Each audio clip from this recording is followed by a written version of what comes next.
Assalamualaikum warahmatullahi wabarakatuh.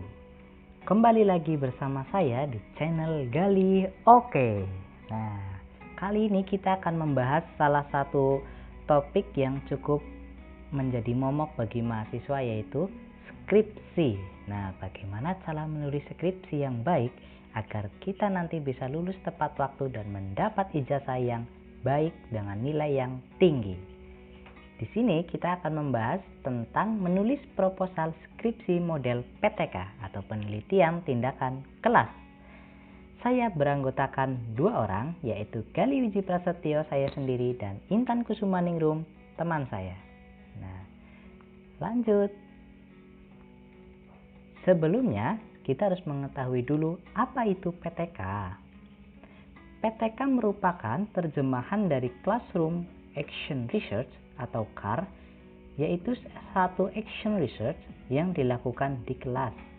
Classroom Action Research diawali dari istilah action research. Nah, itu dari bahasa Inggris.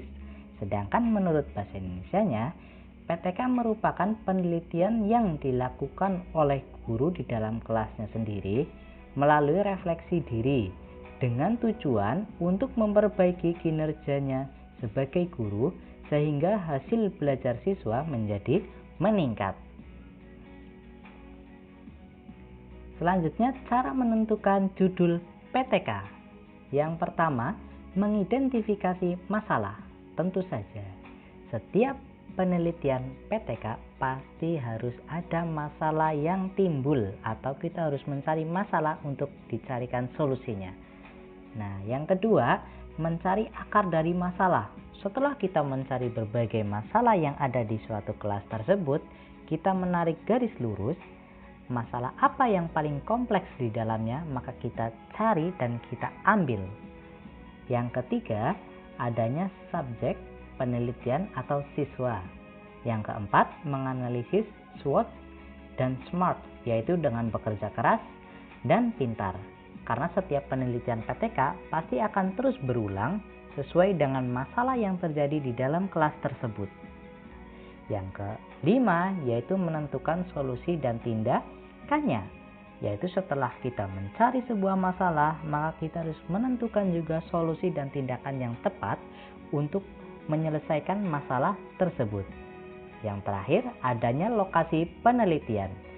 Maka dari itu setiap penelitian pasti ada suatu tempat. Karena kalau tidak ada tempat atau lokasinya, maka bisa dikatakan penelitian kita itu tidak logis karena setiap penelitian pasti ada letak tempatnya. Selanjutnya yaitu merumuskan masalah. Merumuskan masalah juga penting. Ada 3 di sini. Yang pertama, masalah hendaknya dirumuskan secara jelas. Artinya tidak mempunyai makna ganda dan pada umumnya dapat dituangkan dalam kalimat tanya.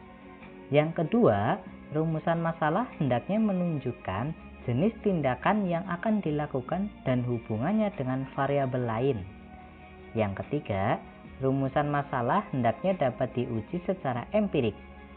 Artinya, dengan rumusan masalah itu, kemungkinan dikumpulkannya data untuk menjawab pertanyaan tersebut. Nah, selanjutnya setelah kita menuliskan rumusan masalah, yang selanjutnya kita lakukan yaitu menulis latar belakang. Yang pertama, kondisi ideal di dalam kelas pembelajaran diharapkan oleh guru atau peneliti. Jadi kondisinya harus ideal di dalam kelas tersebut atau aslinya. Jadi kita bisa meneliti dengan baik. Yang kedua, yaitu kondisi saat ini yang terjadi di dalam kelas atau pembelajaran guru peneliti. Jadi kondisinya sekarang, tidak yang dulu.